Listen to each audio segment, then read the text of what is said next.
Ladies and gentlemen, please welcome Bill Hemmer.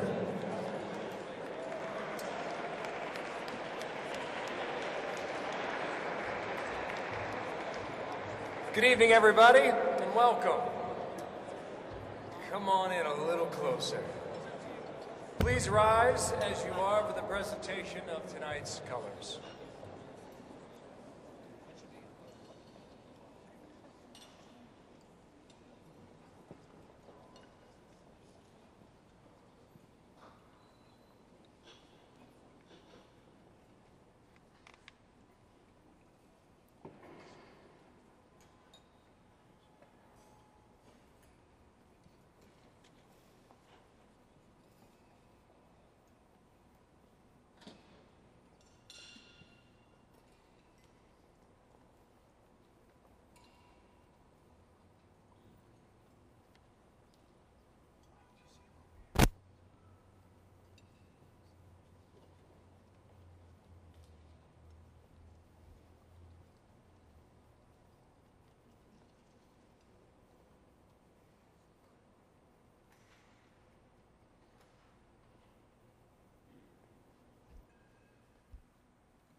Welcome to a night that is long overdue.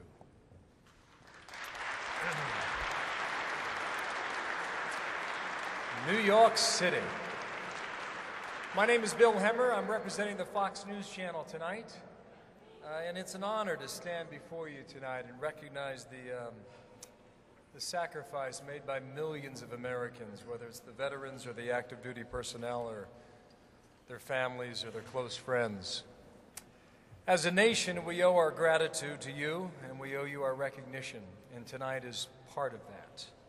Only a small part, but that's what we're about tonight. Paul Rykoff says, have you met Paul? Yeah.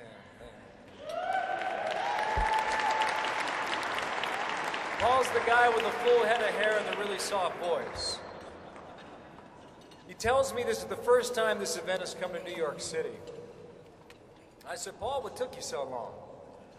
I said, this should be the beginning of a beautiful and long friendship here for this organization, and that beginning starts tonight. You have made enormous strides since your founding in 2004, only 3 years old, and I think about that for a moment. I think You know, this is an organization that will be with America for a generation. There's a lot of pride in that. You've also given voice to thousands, and you've helped move into our national conscience the recognition our servicemen and women deserve. Since the events of September 11th, no group in this country has sacrificed more than the United States military. And as an American, from me to you, I give thanks to you tonight.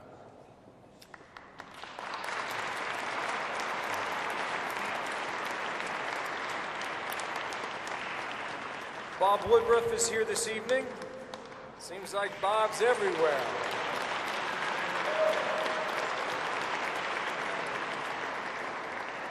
There's a reason why Bob's alive.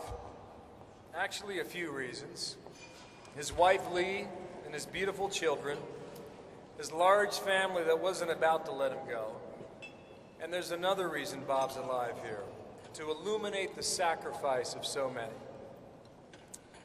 Bob's alive, and because of his exposure through the national media at ABC News, he helps to bring the sacrifice and often the struggle to our televisions and our newspapers and our favorite internet websites that would not be there, frankly, unless he was here to tell it. As a nation, we're blessed because of him. And as a veterans group, you are blessed with his story and his voice for your cause. 6 years ago, about 2 miles due south of here, right down 6th Avenue, hijacked airplanes were screaming overhead bound for the World Trade Center. Several weeks later, I was dispatched to Afghanistan, Kandahar. Well, I never served. I showed up at the base there, and I said to Chris Hughes, a Marine out of Hawaii, I said, you know, Chris, if I was in the military, what branch would I be in? He said, you? Air Force. I said, I don't think that was a compliment. He says, well, they build the pool first, and then they think about the runway later. Apologies to the airmen in the building here tonight. For the next 6 weeks, I camped out with the finest men America has, and women. The Marines, and the soldiers, and the airmen, and the sailors, and the best of the CIA, and the best of the FBI. After sharing baby wipes as a morning shower and hunting down firewood to fire up a pot of water to shave in the morning, you start to know these Marines and soldiers and airmen and sailors, as fathers and husbands, and as mothers and wives, as sons and daughters and aunts and uncles, and you get to know them as human beings. And as an American, it does the heart good to meet so many fine people as people. Well done. Thank you for coming tonight. Short video clip as our program continues with Paul Rykoff.